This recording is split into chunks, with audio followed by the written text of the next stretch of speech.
कामिल हज़रात अस्सलाम वालेकुम दोस्तों, कैसे हैं आप? हम उम्मीद करते हैं कि आप सब खैरियत से होंगे और खुदा के फजल करम से हम सब भी खैरियत से हैं।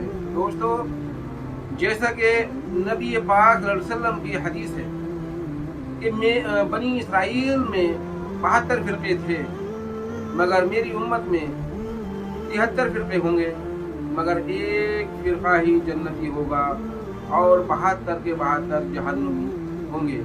दोस्तों, बात बिल्कुल दुरुस्त है और मेरे आका नबी अकरम सल्लल्लाहु अलैहि वसल्लम ने बिल्कुल हक फरमाया। वाकई बिल्कुल हक है और जो आज तक हमने देखा और समझा वो बिल्कुल दुरुस्त है, आपने जो फरमाया। अब हम इस नतीजे पर पहुंचे।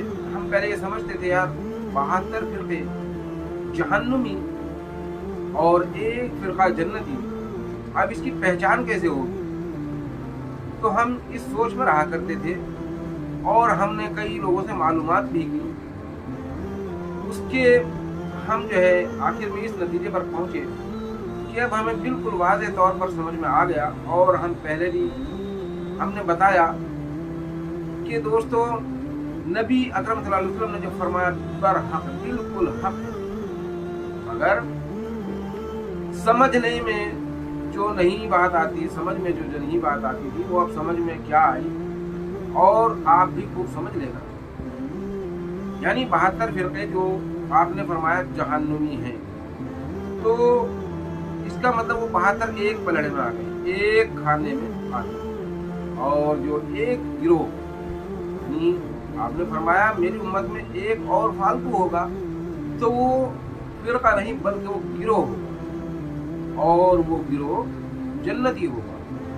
बेशक बिल्कुल हक है, मेरे आका नबी अकरम सल्लल्लाहु अलैहि वसल्लम ने बिल्कुल हक फरमाया और हम देखो यकीन कर लिया वाकई हक है, क्योंकि 72 फ़िरक़े जो जहन्नुमी हैं वो एक में आ गए और एक जो जन्नती है वो एक में आ गया, यानी 2 ही फ़िरक़े हुए। तो दोस्तों, 2 ही फ़िरक़े हैं, यानी एक जहन्नुमी और एक जन्नती। अब रही इसकी पहचान की बात, तो वो पहचान मेरे मौला इमाम हुसैन अलैहिस्सलाम ने करबला में करवाई, क्योंकि नबी अलैहिस्सलाम के ज़माने में जो दीन परवान चढ़ा और उनके बाद जो इस उम्मत ने इसमें बिगाड़ पैदा किया, वो बिगाड़ होते होते मौला इमाम हुसैन अलैहिस्सलाम को क़याम करना पड़ा और आपको शहादत देनी पड़ी। वो बात अलग है कि अल्लाह के हुक्म से सब कुछ हुआ, वो बात पहले ही तय हो चुकी थी।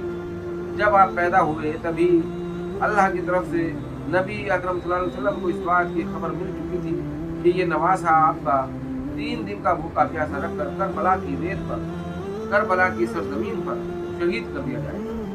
वो बात बिल्कुल वाज़ेह तौर पर हक है, मगर ऐसा क्यों हुआ, क्यों होना था?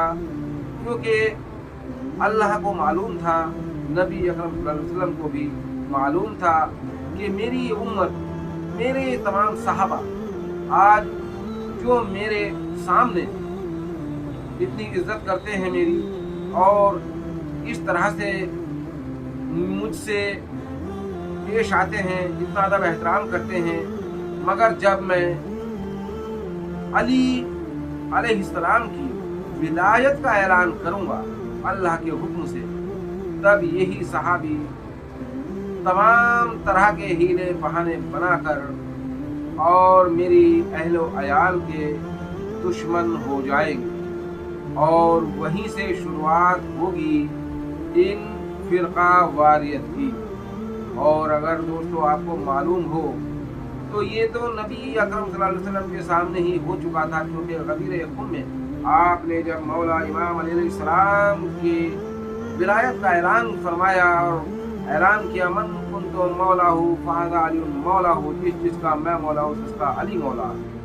तो एक शख्स ने उसी वक्त जो ताज़ा हज करके आया था और सहाबी रसूल था, उसने सोचा کہ اگر میں اپنی بات جو ہے کہہ دوں بھلے ہی وہ بری لگے یا وہ ناحق ہو، تو یہاں تو رسول پاک صلی اللہ علیہ وسلم یہاں تو اللہ عذاب بھیجے گا نہیں، کیونکہ جہاں کوئی نبی ہوتا ہے وہاں اللہ عذاب نہیں بھیجتا ہے۔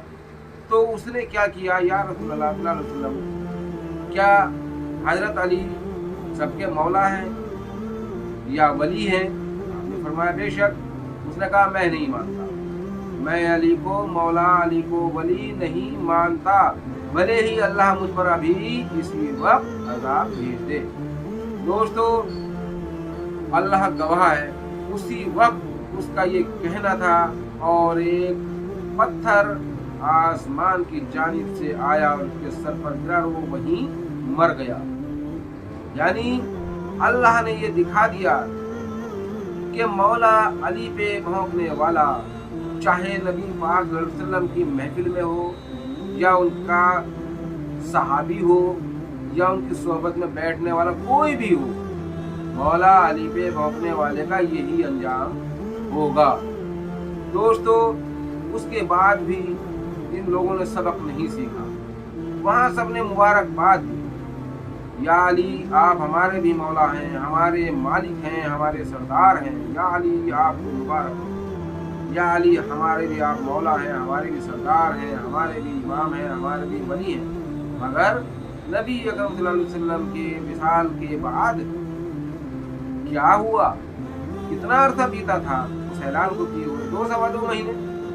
اسی وقت بھول گئے کہ نبی اکرم صلی اللہ علیہ وسلم نے علی کو اپنا وارث، علی کو اپنا جانشین، علی امام علی علیہ السلام کو مولائے کائنات، مولا علی مشکل کشا کا مرتبہ مقام عطا فرمایا تھا اللہ کی جانب سے۔